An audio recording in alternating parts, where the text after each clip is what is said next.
there are four games on today. And I apologize, this is a little later than usual, but hey, I've said before, Christmas time, there's a lot of stuff going on. It's just me here now until later on tonight, so I'll be able to do a lot of video goodness between now and later on tonight. Nice and vague. I like it. Philly, 15-12-7, is in Buffalo against the hapless Sabres, who are 8-19-7. This would be good for Philly to win this, win 8 out of 9. It's not a 10-game winning streak, but it's close. And it is interesting to look at how Philly's game has changed and how much better the team is now than they were during that 10-game losing streak. And hey, part of the thing is this. There are so many one-goal games. There are so many games that can just shift on one goal. So you lose by one goal, and people complain all the time. We lost on that goal because of a penalty, or there should have been a penalty and there wasn't, or this call was missed, that call was missed. It does even out, and Philly's showing that it can even out.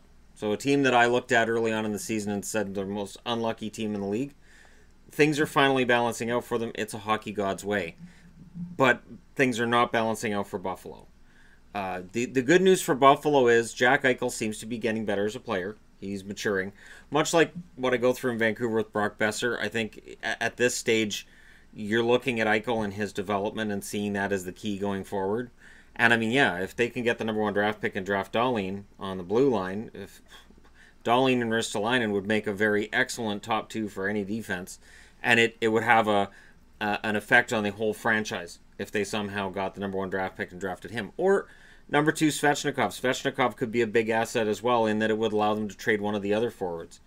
There's a lot of things to look forward to for almost every team in the league, and this is why even when your team's down like Buffalo, you don't have to give up. You don't have to. You can. But there's other things to look at than just, are we making the playoffs this year? There's a lot more to it than that. All right, Minnesota's in Florida. Minnesota 18-13-3 got passed by Dallas last night. Florida's 13-16-5, and Florida's been passed by pretty much everybody at this stage of the game.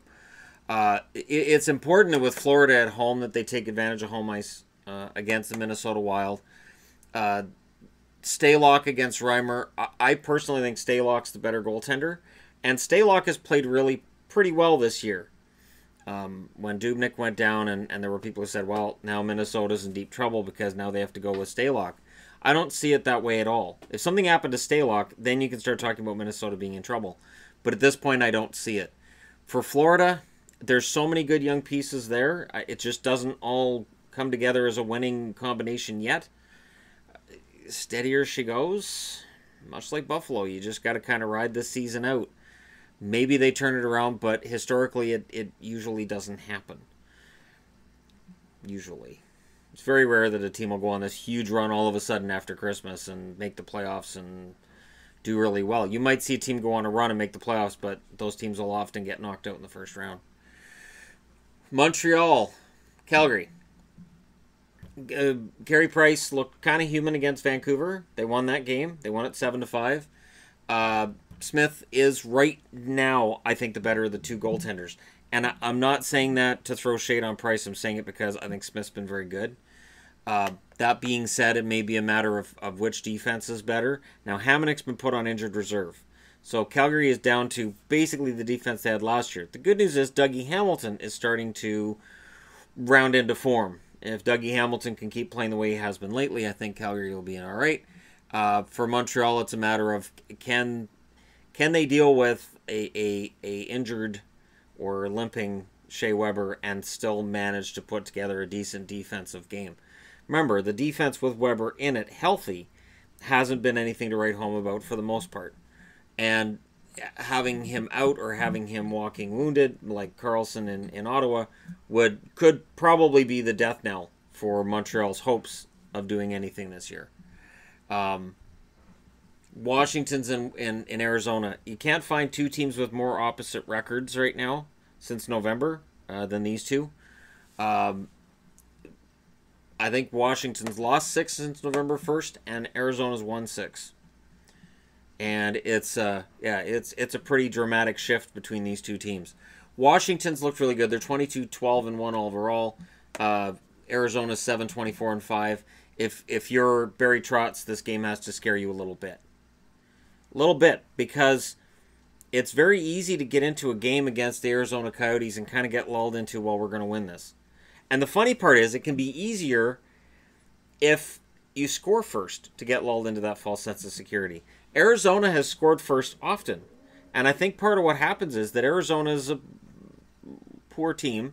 And when they score first, it kind of wakes the other team up. And they're like, oh, hey, we got to play. They came to play. Even when they were on that large losing streak, they had games where they scored first. And then the floodgates would open the other way. If I had to pick winners tonight, I'd go with the easy ones. Philly, Minnesota, Calgary, and Washington. Why is Calgary the easy one? Because I genuinely think Calgary is better than their record. I think that they've got a lot of guys who are going, and even without Hamonic, I think they can stop Montreal. Montreal went in and laid a beating on Vancouver. 7-5 doesn't look like a beating, but it felt like it. It felt like every time Vancouver got close or got tied, Montreal would pull away again. They'll have a harder time with Calgary in that regard than they did with Vancouver. Calgary has more offense to give. Their goaltending is better, and their defense is better. So I think these will all go to overtime, because 7 out of 10 did last night. No, probably none of them will. It's kind of weird that way, how you'll see, like last night, 7 out of 10 went either to shootout or overtime. And yet a couple nights before that, I was like, wow, there's no overtime games at all. This is good. They're all 2-point games. This is great. Gives you more separation in the standings. And then last night happens. So let me know what you guys think about tonight's action. There is other stuff for me to talk about, of course. And I'll probably be the wife. Yeah. Anyways, let me know what you guys think about tonight's games. Let me know your winners, losers, all that other fun stuff. Don't forget to hit like and subscribe if you're browsing your way through. And the Christmas tree's in the background, because when I can get it in the background to show this is taking place at Christmas, it's kind of a fun thing. I apologize if the lights or the light behind that curtain, I understand that's the sun. I don't know, we don't see it very often in past summer, so I have my doubts. But yeah, I apologize if that's caused any kind of havoc with the image at all on this video. But hey, thank you guys for watching, and I'll be talking to you again soon.